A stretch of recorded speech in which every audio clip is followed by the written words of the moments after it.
Vamos para mais uma aula de história e vamos falar sobre ainda o segundo reinado, a questão da terra, e também vamos ver sobre a Guerra do Paraguai. Beleza? Então, depois da introdução, vamos lá.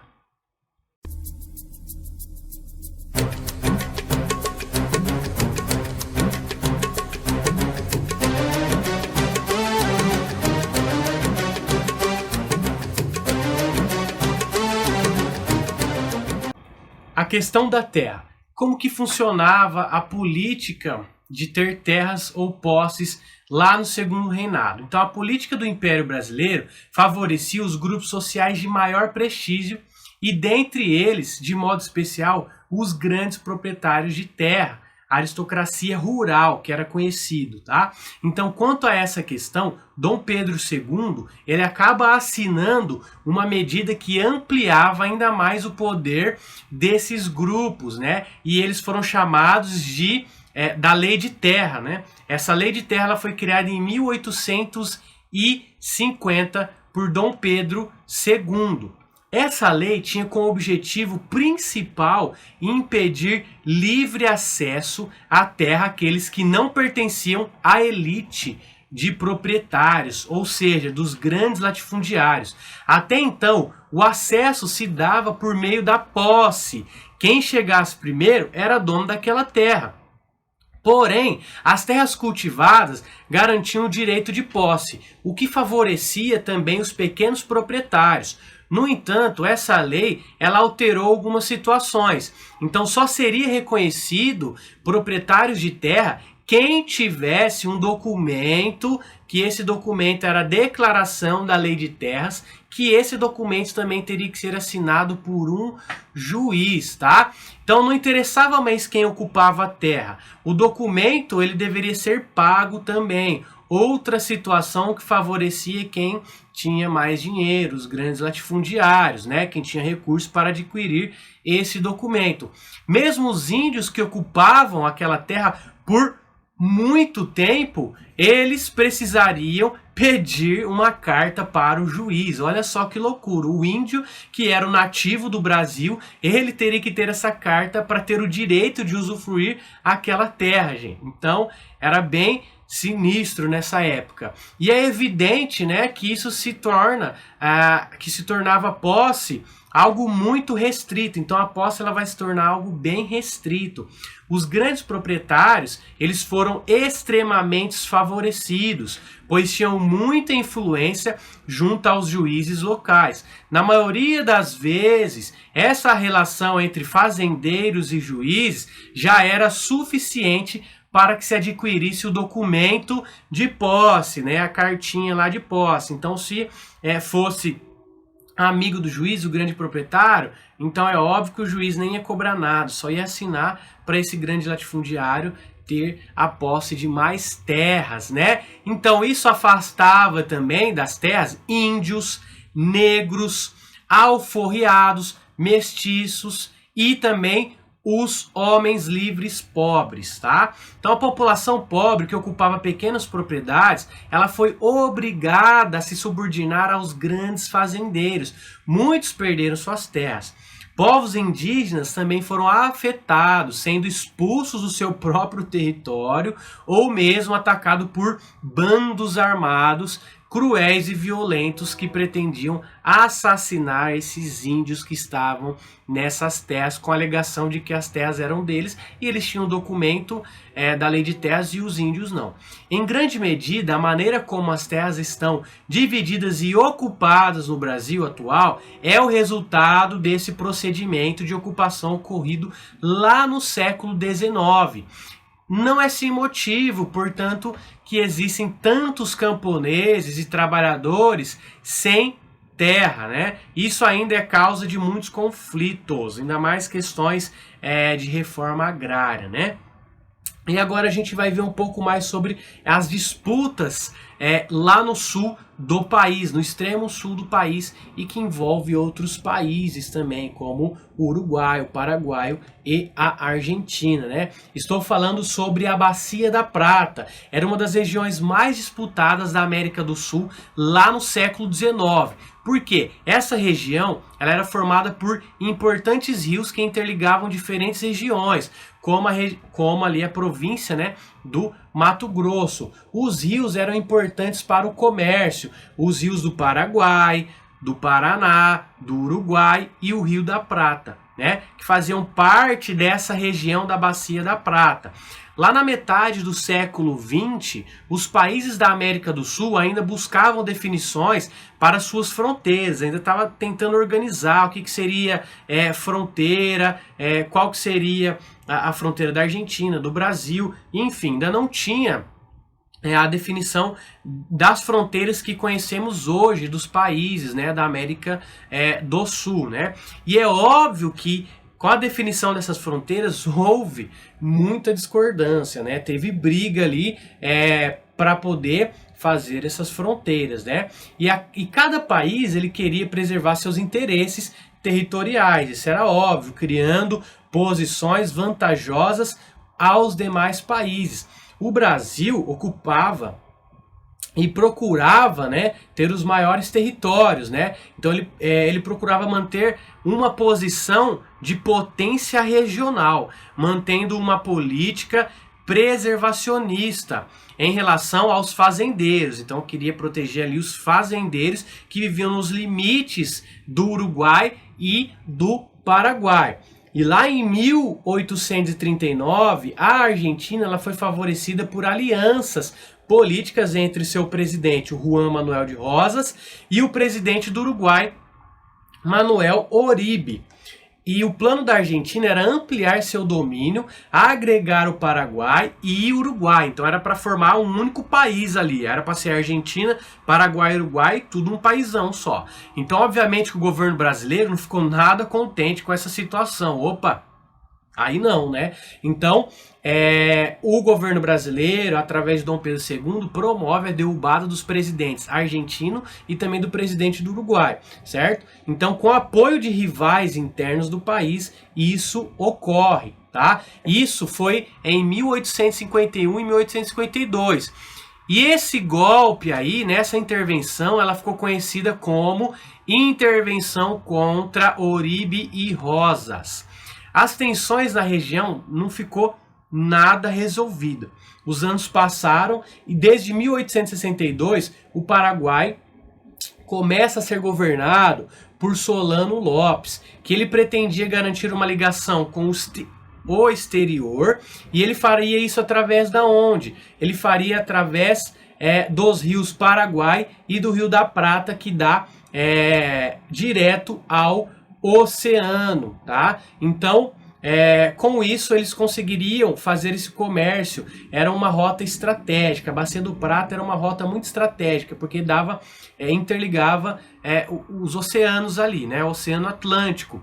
Então, por conta disso, Solano Lopes acabou se aliando com o governo do Uruguai, liderado por Atanásio Aguirre. E ele era do Partido Blanco, né? Então, Solano queria acabar com o governo de Bartolomeu Mitre, que era presidente da Argentina. Eles não se davam muito bem.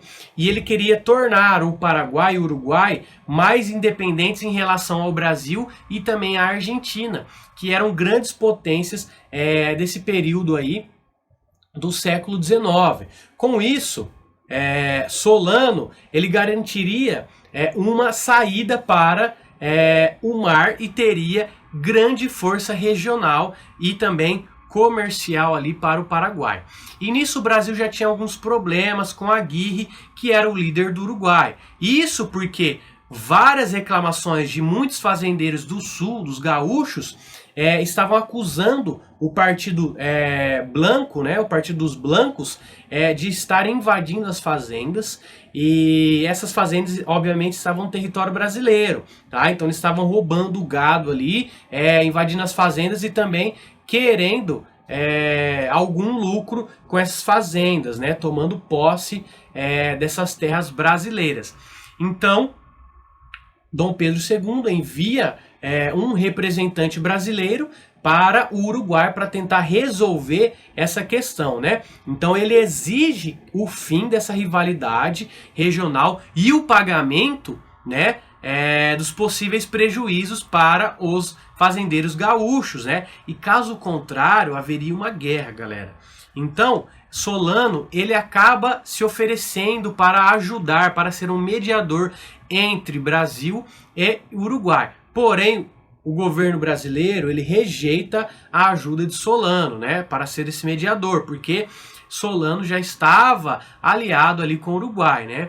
Então, com a ajuda da Argentina, o Brasil acaba se unindo com Venâncio Flores, que era líder do Partido Colorado, que fazia oposição ao Aguirre. Então, o passo seguinte, né, depois de ter feito esta aliança aí com Flores, o passo seguinte foi invadir o Uruguai e derrubar Aguirre, né? Então isso deu certo. E depois que eles conseguem derrubar Aguirre, Flores entra no governo.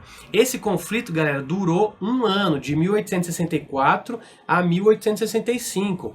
E diante de toda essa situação, Solano se preparava para uma invasão brasileira. Ele tentou antecipar, né? Ele falou, ó, se os caras invadiram o uruguaio, obviamente que eles vão vir aqui no Paraguai. Então, eu vou me antecipar. Então, diante de toda essa situação, Solano ele acaba se antecipando, tá? E ele já estava se preparando por uma invasão no Brasil. E aí ele decide aprisionar um navio brasileiro. O navio tinha o nome de Marquês de Olinda. E nesse navio estava o presidente de província, o governador da província do Mato Grosso, e o seu vice.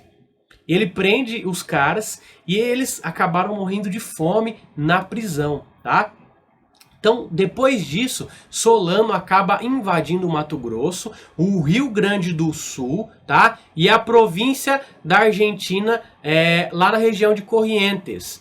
E assim dá início à Guerra do Paraguai, ou a Guerra Grande, como os paraguaios chamavam, né?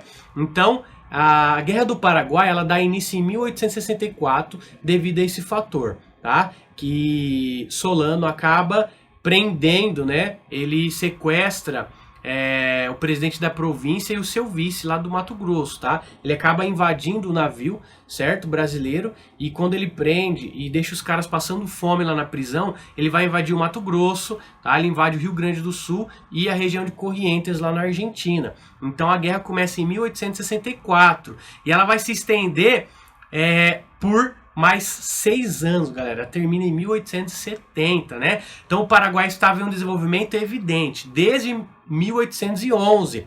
Porém, o Paraguai não era um país industrializado. Seu crescimento, ele vem desde o governo, né, de José Gaspar Rodrigues de França, que acabou com a escravidão, confiscou grandes latifúndios e praticamente erradicou o analfabetismo do Paraguai. E é lá em 1840, Carlos Antônio Lopes foi o sucessor de França, e o caminho para o desenvolvimento industrial estava bem próximo, né? E isso estimulava a produção do ferro e de locomotivas dentro do Paraguai. E ele também desenvolveu a produção de fumo e algodão, erva mate e o arroz, e entre outras produções agrícolas aí, né? E depois da morte de Carlos Lopes, o poder foi transferido para o seu filho, né, Francisco Solano Lopes, cujos planos e tensões com o Brasil e a Argentina levaram à Grande Guerra. Então a gente vê que isso é desde 1811, né? Então a política de Solano foi favorável à exportação para a França. E aí o Brasil estava alinhado com a Inglaterra há muito tempo, né? Então a gente já sabia que devido à aliança do Paraguai com a França, a aliança econômica, traria resultados também para o Brasil e a Argentina, que estavam aliados à Inglaterra, né? O que prejudicava muito os interesses dos ingleses, né, em relação ao Paraguai. Apesar do governo de Solano ser republicano, é óbvio que prevalecia um regime autoritário, então era uma ditadura. Solano, ele acaba sendo um ditador, tá? Devido às tensões da invasão de Solano na Argentina, em 1º de maio de 1865, é organizado a Tríplice Aliança, como que foi essa Tríplice Aliança? Então, a Tríplice Aliança ela é formada pelo Brasil, pela Argentina e pelo Uruguaio, que tinha rivalidades contra o paraguaio de Solano, tá? Então o Paraguai, ele acaba ele continua na guerra, né? Ele acaba indo para a guerra sozinho, tá? Esperando que uma possível vitória fizesse os aliados negociarem. Quais aliados? O uruguaio, tá? O uruguaio passasse para o lado do Paraguai. Porém, isso não aconteceu. Então o exército brasileiro mobilizou a Guarda Nacional e organizou tropas improvisadas, e aí o Dom Pedro II entra.